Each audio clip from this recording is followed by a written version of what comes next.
negara dengan penduduk yang terpendek. Aku nggak tahu harus happy atau sedih. Ibu-ibu semangat, anaknya harus diberikan nutrisi dan stimulasi terbaik sejak masa kecil. Iya, betul sekali. Tapi juga jangan terlalu berlebihan karena segala sesuatu yang berlebihan itu juga bisa memicu serangan stroke loh. Dan kita ngebahas soal stroke. Iya, stroke itu ada kelemahan satu sisi tubuh ya. Iya. Nah itu biasanya belum bisa disembuhkan, tapi bisa dikontrol dan juga perlu melakukan olahraga. Betul sekali. Tapi kita harus tahu olahraga yang sesuai untuk stroke itu seperti apa. Langsung saja nih, kita sudah kedatangan Dokter Ibrahim, spesialis kedokteran fisik dan rehabilitasi. Halo dokter. Halo dokter. Selamat siang dok. Selamat siang. Nah dok, ini kebanyakan para penyintas stroke ini takut untuk berolahraga, takut untuk bergerak bahkan ya para penyintas stroke. Nah ini gimana nih dok supaya ini kebetulan papaku juga stroke dan sepertinya dia lagi nonton di rumah. Jadi mudah-mudahan bisa bermanfaat nanti semoga ya. bisa bermanfaat. Nah sebenarnya wajib nggak sih dok? Seberapa wajib nih untuk para penyintas stroke untuk berolahraga? Untuk berolahraga. Jadi sebenarnya kita harus lihat dulu ya. Apakah ini masalah komplikasi dari stroke-nya, ataukah kita mau melakukan pencegahan terhadap stroke berulang? Karena stroke itu bukan berarti hanya sekali, dia bisa berulang. Iya benar, papaku ini udah 3 kali Tuh, dong. kan? Berarti ada faktor yang harus dicegah. Iya, salah satunya adalah olahraganya. Terus juga olahraganya males-malesan. Aduh om semangat om, ayo om olahraga Gitu om. ya, iya nih anaknya udah dokter padahal. Gimana Nggak bisa dok. Jadi sebenarnya kalau untuk pencegahan mungkin nanti kita bahas tentang aerobik ya. Cuman saya akan melakukan cara atau kita latihan di rumah yang bisa dilakukan baik dari penderita ataupun keluarga. Nah, sebelumnya saya akan tunjukkan. Biasanya pasien stroke itu dia akan mengalami kekakuan baik di satu sisi, baik di atas maupun di bawahnya. Kalau di atas biasanya begini dia. Kekakuannya ada fleksi atau menekuk. Ya, begini. Kalau yang di bawah dia biasanya adalah lurus ke. Sehingga kalau jalan biasanya akan begini dia. Nah, benar banget, Dok. Ya? Iya. Sehingga apa? Kekakuan ini yang kita coba untuk bisa lemaskan. Iya. Oke, saya akan ajarkan untuk melatih biar kekakuan ini bisa berkurang ya. Gimana tuh, Dok? Biar saya bisa langsung ajarin ke papa saya nih. Oke. Ini bisa papahnya, bisa juga Sheila untuk lakukan sebenarnya. Oke, boleh hidup ke depan. Kita lihat ya. Untuk di atas ini, kita sebenarnya punya 4 sendi. Pertama adalah sendi bahu, kemudian sendi pergelangan, sendi apa namanya ini, siku. Ya, atau elbow, sendi pergelangan tangan, dan terakhir adalah jari-jari. Semua ini akan mengalami kekakuan pada saat stroke, dan kekakuannya nanti begini. Gini ya dok ya. Jadi intinya adalah kita melakukan stretching atau peregangan pada semua sendi. Kita mulai dari sendi bahu dulu ya. Oke, relax begini. Kita bisa tahan di sini, kemudian kita gerakan ke atas. Oke, ini karena Sheila sehat, biasanya nggak jadi bisa tuh, Dok. betul. Ini karena sehat, jadi mudah. Biasanya untuk kita angkat aja sudah sakit. Iya, nih. udah kesakitan. Oke, pelan-pelan kita bisa tahan sampai terasa slightly discomfort. Jadi rasa sedikit tidak nyaman. Dan jangan dipaksa ya dok. Jangan, nggak usah dipaksa. Biasanya soalnya stroke suka lepas sendinya, jadi kita harus hati-hati. Nah ini berapa lama nih dok? Ini kita bisa lakukan repetisi diulang, bisa 10 kali. Sampai 10 kali dok 10 ya. kali diulang, boleh 2 sampai 3 set. Jadi 2 sampai 10 kali. Oke, ini untuk shoulder atau untuk bahu. Oke dok. Ya, kemudian pergelangan, kemudian siku juga kita harus lakukan latihan. Biasanya kan dia begini ya, maka kita harus tarik keluar, pelan-pelan. Untuk apa? Biar dia tidak terlalu kaku. Oke dok. Ya. Nah dok, ini sebenarnya olahraga atau stretching yang dilakukan ini sebenarnya pasti ada gunanya ya dok ya. Betul. Gunanya seperti apa nanti dokter bisa jelaskan sesaat lagi. Kita akan kembali tetap di Hidup Sehat.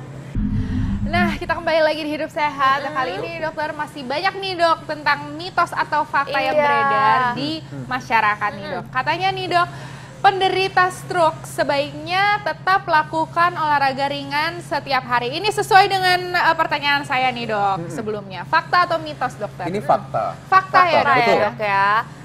Kenapa dok? Jadi memang tadi saya sudah sampaikan bahwa olahraga ini harus dilakukan baik untuk mencegah namanya sequel ya, atau gejala sisa stroke ataupun mencegah terjadinya stroke berulang. Oke dok. Yang penting tipe olahraga apa yang kita perlu berikan, Nah, itu kan dia. gitu kan? Mungkin yang paling penting adalah untuk pencegahan adalah olahraga aerobik. Aerobik itu olahraga yang bisa mengaktifkan keseluruhan tubuh kita dan juga memperbaiki sirkulasi darah termasuk ke otak. Ya, dengan intensitas ringan saja, tapi kita bisa melakukan olahraganya.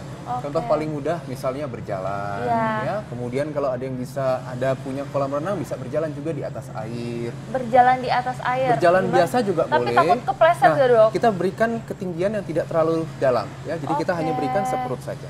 Atau kalau nggak ada, jalan biasa juga nggak apa-apa. Dan harus ada caregiver yang selalu temenin ya, Dok, ya, karena berbahaya kalau tiba-tiba. Karena biasanya memang stroke juga ada masalah gangguan keseimbangan. Nah kali ini Dok kan tadi sudah dilakukan ya Dok ya, dipraktekkan untuk area ekstremitas atas ya kan sekarang, tapi biasanya kan orang stroke itu kebanyakan lemas satu sisi tubuh. Jadi kakinya gimana nih dokter olahraganya? Tadi kan kita sudah lihat yang atas ya. Kalau atas cenderung dia menekuk ya. Fleksi kita bilang menekuk atau kekakuannya menekuk. Kalau yang bawah cenderung lurus. Jadi dia akan begini. Sehingga ketika jalan dia akan muter gini. Iya dok. Ya? Nah, kalau yang atas menekuk, prinsipnya kita coba luruskan. Kalau yang bawah karena dia kaku, kita coba tekukkan. Saya akan ajarkan, saya contohkan sendiri ya. Misal ini lurus ke bawah kakinya, kita coba angkat panggulnya atau hipnya. Kita angkat, nanti pelan-pelan. Ini lututnya juga kita tekuk begini. Oke. Sambil kita gerakan. Sama seperti tadi, dengan melakukan 10 repetisi.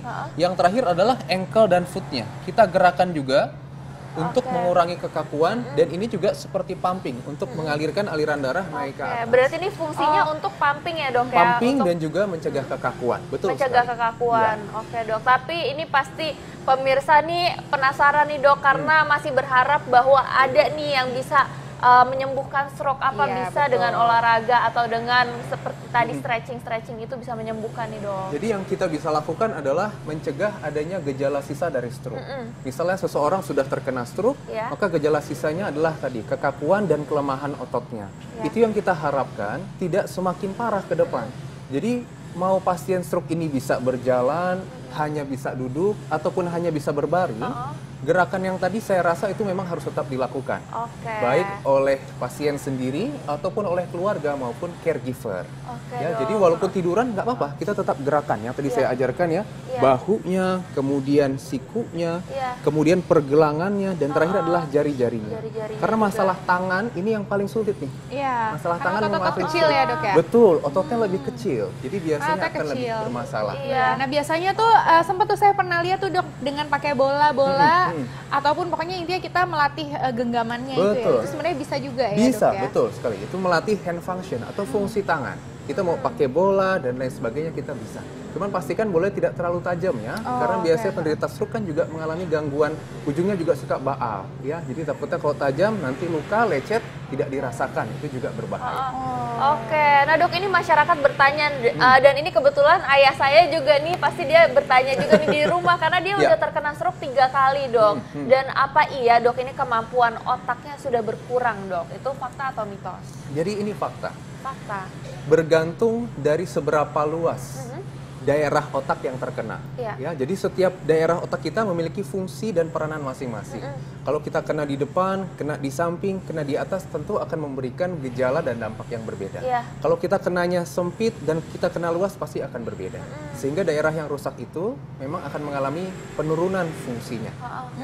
Nah dok, ada nggak sih dok, tadi kan olahraga yang harus dilakukan, lebih ke arah stretching ya dok ya. Kalau misalnya dibalik nih dok, ada nggak sih dok olahraga atau gerakan-gerakan yang tidak boleh dilakukan untuk para penyintas stroke? Gerakan yang tidak boleh dilakukan. Jadi pada prinsipnya gerakan yang tidak boleh dilakukan adalah gerakan-gerakan yang banyak memberikan impact kepada pasien stroke. Contohnya, pasien sudah bisa berjalan, namun pasien ingin meningkatkan. Nah, kita lihat kondisi pasiennya dulu ya. Kalau bapak dan ibu memang sudah bisa jalan, sudah bagus, mungkin lebih aman. Tapi misalnya berjalannya belum lancar, kekakuan masih ada, tapi dia sudah berlari, melompat, itu rasanya belum siap. Nanti bisa mengalami... Nggak boleh juga ya dok ya, dipaksa. Betul. Takutnya akan mengalami apa tuh dok? Nanti mengalami masalah ke sisi yang satunya. Ya, yang banyak misalnya, yang kanan karena lemah, jadi tanpa sadar orang banyak memberikan pembebanan ke sisi yang satu, misalnya ke kiri. Nanti yang kiri yang cedera, betul. Mau lututnya kena atau panggulnya kena. Betul. Baik. Dokter, terakhir nih dok, mungkin bisa kasih tips ya dokter ya. Tips nih dok untuk penyintas stroke, ini apa yang bisa dilakukan, olahraga-olahraga yang menjadi kewajiban nih dok untuk mereka. Baik, pertama mungkin tips saya adalah sebelum menderita stroke, ada baiknya kita tetap rutin melakukan olahraga. dan menjaga makan yang baik sehingga kita bisa mencegah kemungkinan terjadinya stroke.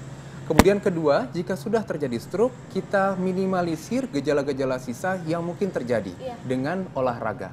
Contohnya latihan pelemasan otot, latihan aerobik itu adalah olahraga yang bisa dilakukan. Harus wajib ya dok ya setiap hari ya. Betul. Yang terakhir adalah baik penderita stroke maupun yang belum kena harus tetap hidup aktif ya. Dengan kita hidup aktif, maka otot kita akan baik, pembuluh darah kita akan baik, aliran darah ke otak akan baik, dan kita akan terbebas baik terjadi stroke ataupun stroke berulang. Baik. Wah, oke baik. Terima kasih banyak Dokter Ibrahim. Informasinya. Nah, terutama untuk ibu-ibu nih ya, dokter keluarga support system tuh harus sangat penting sekali.